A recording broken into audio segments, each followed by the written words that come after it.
Hello friends, it's Shayla with Singing a New Song, and today I'm going to share with you guys what I'm using for my upper elementary and my middle schoolers curriculum this year. So it's the 2019-2020 school year, and this year I built curriculum for my kids. I just kind of harvested things that we already had off the shelves, a lot of books we already had, and I'm also using as a kind of a guide the book What Your Child Needs to Know for some lesson plans as well.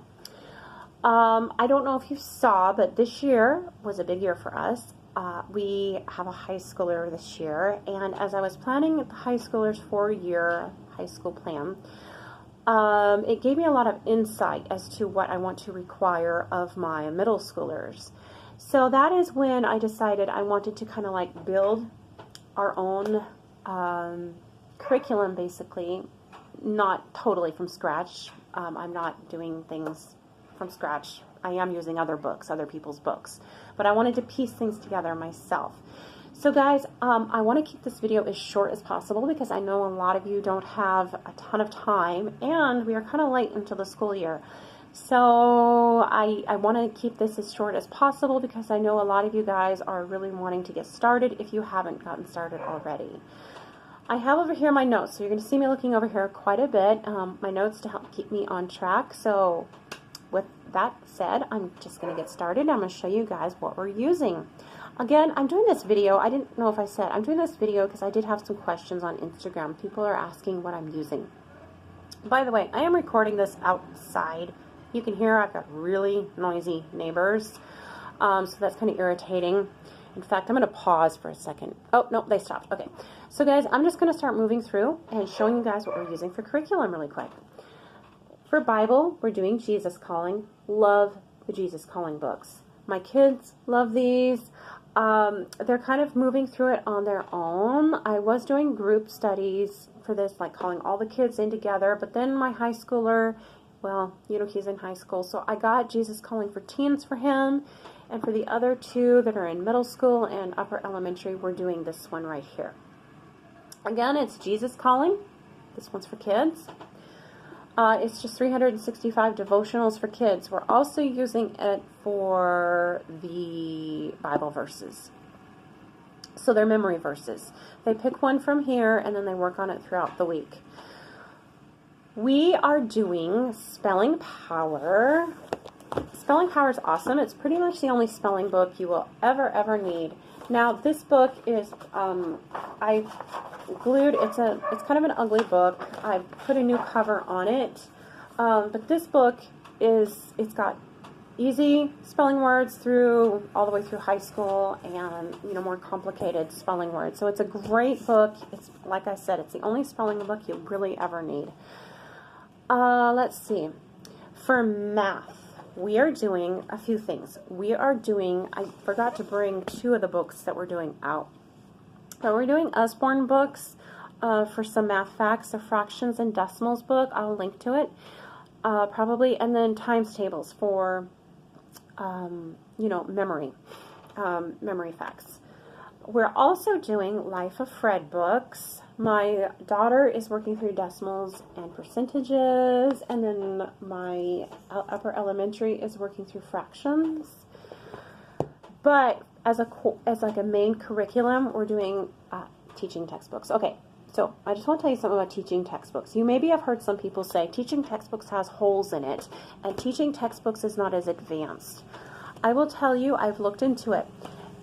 From what I found, I did a whole review on this on my blog. So if you're worried about that with teaching textbooks, go read my review. Go look at my review, because I address each one of the issues that people have had with this, and I have found this is the only curriculum that's ever worked for my attention deficit son, and I found it's a wonderful curriculum. If you are not a very strong math teacher, this is wonderful because they actually provide tutors with it. So we've been using this for years now, and we are very happy with it. Again, check out my review if you have questions about it or concerns about it.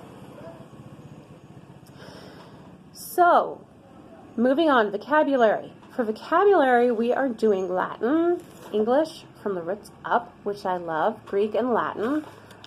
The kids what they do is they pick out a word, pyro, and then they look at what it is. Of course, it means fire. And then there's a bunch of words they learn that has pyro in it. So this is a really great way. Again, it's English from the roots up, so the name kind of says it all.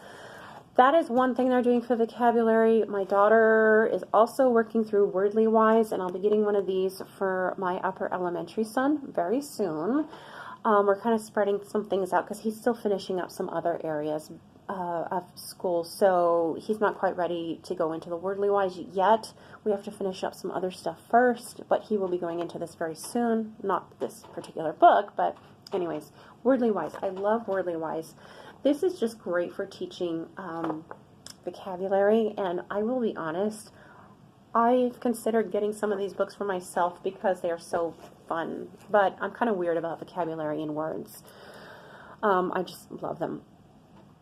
Another thing we're doing for vocabulary that we really love, and this is something we're doing for the elementary, early elementary, all the way through the middle schoolers as well. We are doing a lot, I will say. We're doing a lot for vocabulary this year. One of the reasons we're doing a lot for vocabulary this year is it has been a little bit of a weak spot, not completely ignored, but weaker spot in years past. So this year we are really beefing up the vocabulary. This is Spelling and Vocabulary Family Textbook by Love at Home Education. And what I love about this is it's more of a unit study. So Sarah, the creator of this curriculum, she's a homeschool mom who was also homeschooled herself. Anyways, what she's done is she's done such a great job at putting together this vocabulary curriculum. Like I said, it's a unit study. So we have a story over here, recommended weekly study, games to go along, and she's got the games in the beginning of the curriculum, the suggested games. But here's where it gets really neat. You can use this for all of your kids because she has easy words, she's got competent, and then we have advanced and proficient. So over here, these would be for the high schooler, and over here, these would be for your kindergartners and your first graders. And then you've got the grades in between here. And it's very easy to use. Open and go, very complete, and she's done a really good job of putting that together.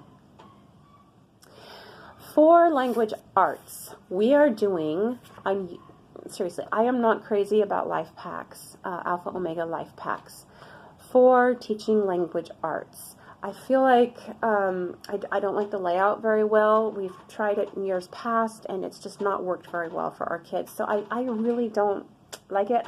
We had these, and so I'm just using them up. And I'm not even having my child do all of the activities in it. I basically right now, language arts is one of my stronger areas. And so I'm kind of like picking and choosing what I want him to do, and we're basically just getting this used up so we can move on to Bob Jones University for him. We're going to do Bob Jones University books for language arts. We're going to be moving into that very soon here for all of the kids. In the meantime, though, my upper elementary is doing life packs, and my daughter, who is 6th grade, she is using up what is left of her Abeka books. I love Abeka personally, but it seems like my children take a really long time moving through the Abeka books. My daughter language arts is not her strong point, so this is difficult for her. And I've looked through the Bob Jones, and I think she's going to have a much easier time with Bob Jones. In the meantime, she is doing she's doing Abeka. She's going to finish up these books, and she's also doing easy grammar. I think this is my son's, actually. But easy grammar is wonderful. I love these easy grammar books. Again, I use these on their own because I have a fairly strong background in language arts. I also have other books. One of my favorite books to use, not very often, but if I need to pull one out to look something up, is Wisdom Words by the Weaver Curriculum. It's great. Another really nice book to have on hand that would be kind of like Wisdom Words is the Illustrated Grammar and Punctuation Dictionary by Usborne.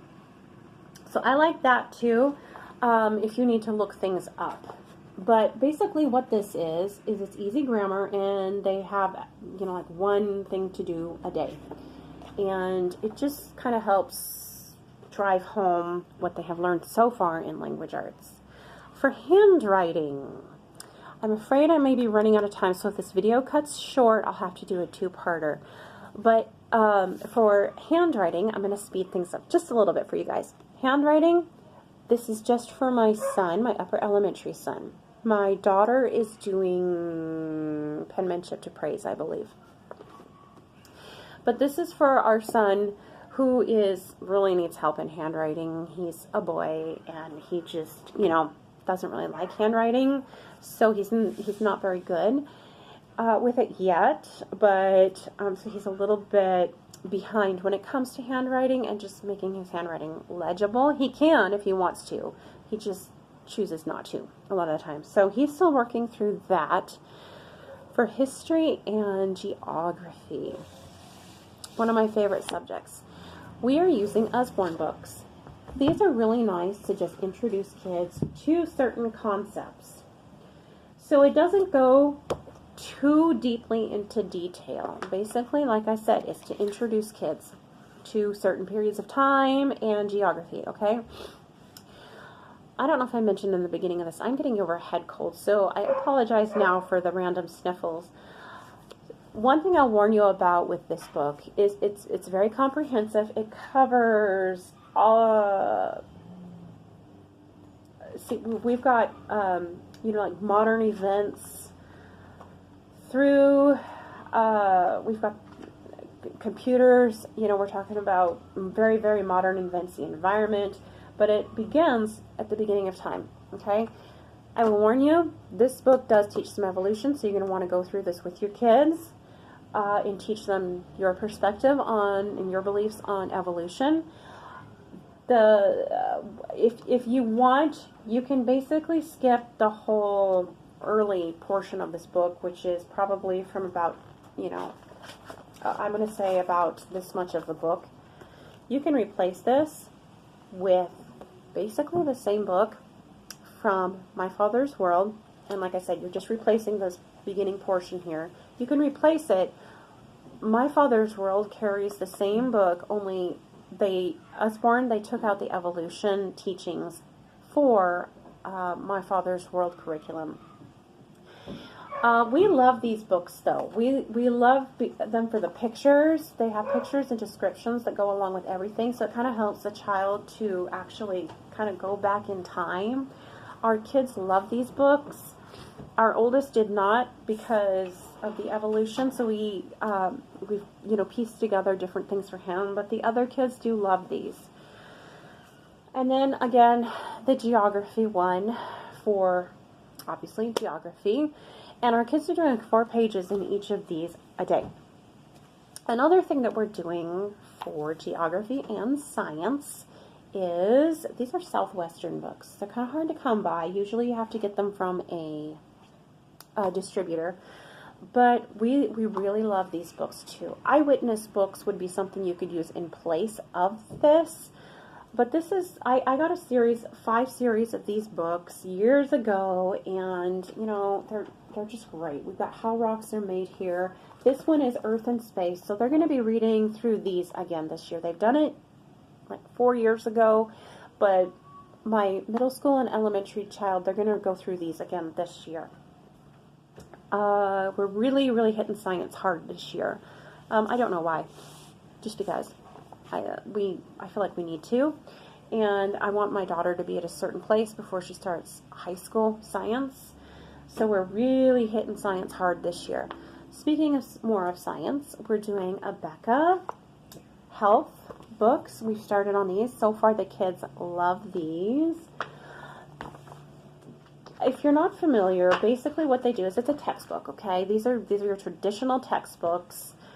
I like textbooks for teaching some subjects, but not all subjects. So they go through, they teach something, and then they have a questionnaire at the end, which you could use as a test. And I think there's tests that come along with those as well. Okay, lastly, more science. It's not lastly, actually. I've got a couple other things after this. But we are doing science apologia for the kids. I love apologia science because they're more of a conversational type way of teaching children science, and kids that hated science before fall in love with science after using these books. So for the upper elementary and the middle schooler, they're going through Exploring Creation with Human Anatomy and Physiology. And my middle schooler is finishing up this book. She's mostly done with it, I think, or she's over halfway finished with Science in the Beginning, which is a lot of general science. For art, did I not bring it? I didn't bring it out. We're doing God and the History of Art, so I will link to that. But the kids are also studying art history and this art for picture study as well. I think I've got like a minute left to this video. So that's what we're doing for art, and of course they're using their imaginations. My daughter is going to make some bracelets this year for art, so she's excited about that. And she is studying to be a virtual assistant for occupational education, which is a required subject in our state. They are doing Spanish too. I haven't figured out what to do with Spanish yet, so if you have some good Spanish suggestions, would you let me know them in the comments section. Guys, that's it. I'm about out of time. My video is about to end. Blessings. If you have any questions about anything here that you've seen, fire away. Be blessed, you guys. Thanks for watching.